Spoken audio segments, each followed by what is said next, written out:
For many years, this guy named Kurt has been trying to get famous online. He does all kinds of things on his channel, Kurt'sWorld96, like making, draw my life, videos, playing games, reviewing shoes, and talking about his favorite keyboard shortcuts. He also introduces his dad Chris, who's a DJ and divorced Kurt's mom a while back. Since Kurt's mom was really upset about it, he decided to be a good son and live with her. He makes money by babysitting, but no matter how much he records, Kurt can't seem to find a solid audience for his videos. His view counts never even reach the tens. This is very different from Bobby and his channel Bobby Basecamp. Kurt used to babysit Bobby, and now Bobby's this big influencer. Kurt thinks of himself as Bobby's friend, but Bobby just kind of puts up with him and keeps him away from his own camera. After a decade of unsuccessful streaming attempts, Kurt hits a breaking point. He's ready to give his channel one last shot with something he calls the lesson. It's supposed to show people how to get famous online. He starts by setting up his car with a bunch of cameras and water bottles. He says this is the first step of the lesson. If you're not recording yourself, you might as well not exist. Kurt plans to work as a driver for a rideshare app called Spree using this rigged car. His first passenger is a guy who won't wear his seatbelt and gets suspicious about the cameras. Kurt brushes it off, saying they're for safety. This passenger also starts talking about white supremacy, which worries Kurt because he doesn't want this racism to impact his potential live streaming audience, even though right now his only viewer is Bobby. So, Kurt starts driving recklessly. The guy complains, but Kurt pushes him to drink the water bottles. Turns out, the water is poisoned, and Kurt even made a video tutorial on how to poison water without getting caught. Then Kurt plays some music and speeds through a stop sign while the guy dies in the back seat, coughing and struggling. Bobby, his lone viewer, thinks it's all just for show to get views. Kurt's okay with that because it's part of the lesson. Initially, nobody should be able to tell if what he's doing is real or not. He wants to rack up as many actions undetected to get maximum attention later. Kurt's next passenger is a snappy real estate agent who leaves her sign in the trunk. After a bit of casual conversation, she opts to grab a water bottle on her own. This choice swiftly becomes Kurt's second deadly action. Kurt moves to the back seat to position the body properly for his camera, even making a joke about possibly drinking the water. Right then, Chris calls Kurt, requesting a ride, but Kurt dismisses the call abruptly. He then takes steps to cover his tracks, using the deceased woman's face to unlock her phone, giving himself a high rating on the ride app, and responding rudely to a text message so that her absence from a work meeting isn't questioned. Once he disposes of the body, Kurt picks up his next passenger, a rather obnoxious guy named Mario. Kurt attempts to play his own music, but Mario complains and declines the offered water. Kurt makes a detour to pick up another passenger, despite Mario's objections, as it was Mario who had chosen the shared ride option. This new passenger is a famous influencer and comedian named Jessie. She cancels the ride after Mario makes inappropriate advances, and she leaves. Mario urges Kurt to follow her, and Kurt offers Jessie a free ride just to get her in the car. During the ride, Kurt discovers that Jessie has a large online following and asks her how she achieved it. Her simple answer is that she's naturally funny.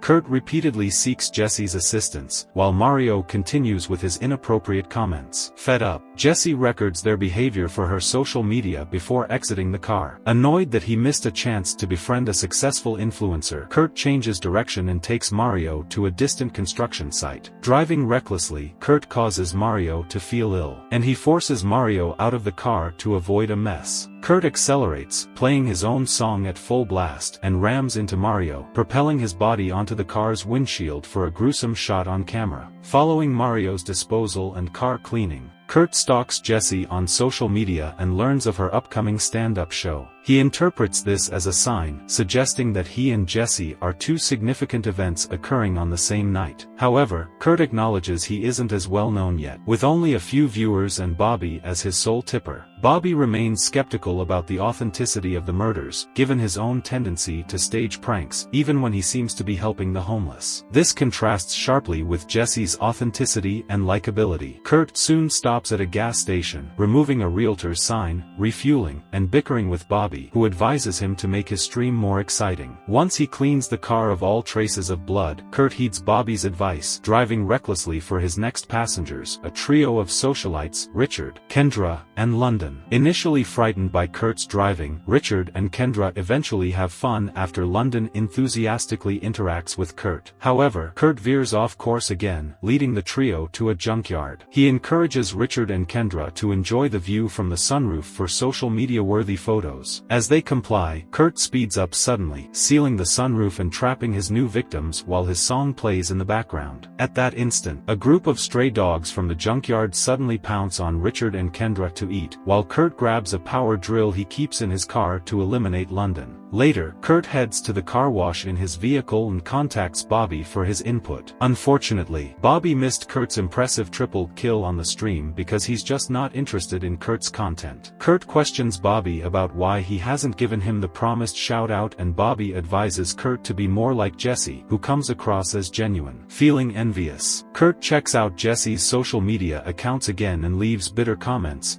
nitpicking things like the orientation of her video stories. As Kurt drives to a suburban house, still upset, Jessie uploads a video where she mocks Mario and Kurt. She then visits her grandmother, taking care of her while recording the process for her social media. Unexpectedly, the doorbell rings, causing Jessie's concern as they weren't anticipating any visitors. It turns out to be fellow stand-up comedian Mike, wanting to discuss work matters. Meanwhile, it's revealed that Kurt is actually at Bobby's place. Bobby tells Kurt to leave, stating they're neither collaborators nor friends, and he says this on his stream for his fans to hear. This altercation draws Bobby's fans to Kurt's stream to see the other side of the argument. Surprisingly, Kurt suddenly attacks Bobby with a knife, and a struggle ensues. Kurt manages to overpower Bobby, resulting in his death. However, Kurt's audience believes it's all staged. Kurt seizes the opportunity to boost his viewership by streaming on Bobby's channel. He even records himself showering to wash off the blood and goes through Bobby's belongings. Just then, Kurt receives a text from his father, who asks for a ride to a gig.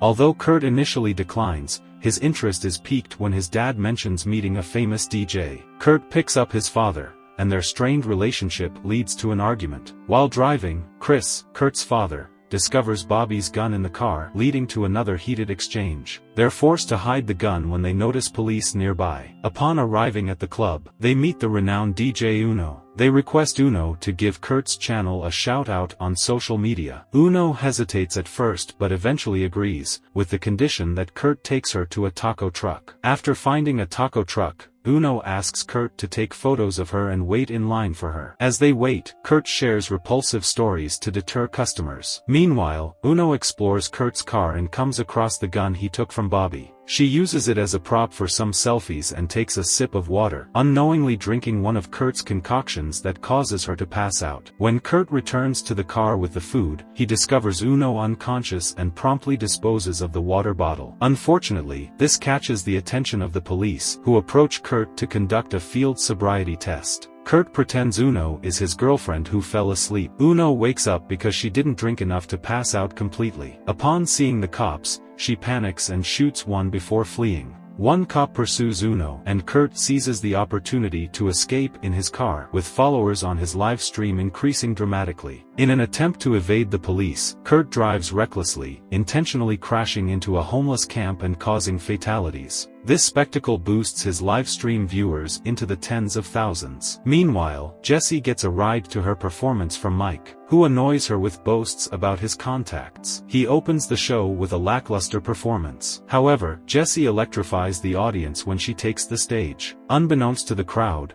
Kurt is present with a gun. After delivering her usual jokes, Jessie discusses her experience with Kurt and Mario, reflecting on Kurt's obsession with social media followers. She emphasizes that true happiness isn't derived from online popularity. Regardless of views, people only judge and revel in others' suffering. Jessie concludes her set by smashing her phone, symbolizing her liberation from social media, leaving everyone stunned. Moved by Jessie's speech, Kurt decides to exit without causing chaos. However, he discovers that the spree service, responsible for his killing spree, is temporarily suspended. He uses another app called GoGo to get a ride from David, who jokingly jokingly disavows being the dangerous driver committing murders. Offended, Kurt swiftly kills David. Back at the bar, Jessie grows tired of Mike's constant recording, even after her social media departure. She calls for a go-go to escape him. Unexpectedly, Kurt, disguised as the driver, arrives. He reveals his identity and intentions, aware that Jessie can't use her phone for help. Believing Jessie is defenseless, Kurt plans to take her home to replace hate with love. However, Jessie fights back using a phone charger cord, strangling Kurt until the car collides with a trash container. Kurt stops the car and punches Jessie, rendering her unconscious. He transports her to his front lawn, illuminated by headlights. He involves his live stream audience in deciding Jessie's fate, and they opt for her death. As Kurt prepares to run her over, his viewers flood the chat. Yet, when he pauses to adjust a fallen camera, he loses sight of Jessie. He exits the car to search for her, and the chat criticizes his lapse in judgment. The crowd turns out to be right. Jessie seizes the opportunity to get in the car and take control of the wheel, right away using the vehicle to chase down Kurt. However, she loses command and her driving leads to the car crashing right through the side of his house. Kurt manages to dodge it. He then attempts to harm Jessie by shoving her face against the airbag, but she fights him off, causing Kurt to escape into another room. While Jessie pleads for help on the live stream and tries to convince viewers of the reality of the situation, Chris arrives on the scene. Chris is taken aback by the sight of the demolished house and Kurt's deceased mother on the floor. It is subsequently unveiled that Kurt's mother was his initial victim. He killed her off camera just before embarking on his violent spree. Suddenly, Kurt emerges again, retrieving a gun from Bobby's car. He uses the gun to swiftly end his father's life with several shots. Meanwhile, Jessie makes an attempt to flee in the car. When reversing doesn't work, she opts to drive forward and crushes Kurt against the wall. The chat instructs her to check on Kurt's body, and she does so, only to realize that Kurt is still alive. She is compelled to finish him off, smashing his head with his phone. A flashback to a few minutes earlier reveals Kurt's feeling of triumph due to the large online audience. As the chat requests a photo with Kurt's body, Jessie obliges. In the days that follow, Kurt's case becomes widespread news. Jessie becomes more famous than ever, gaining fame as a multimedia sensation. While reporters despise Kurt, he is regarded as a hero by some unsavory corners of the internet like 4chan and Reddit. Among these online forums, there is a surge of admiration for Kurt, and one user discloses that they are producing a movie about him titled Spree.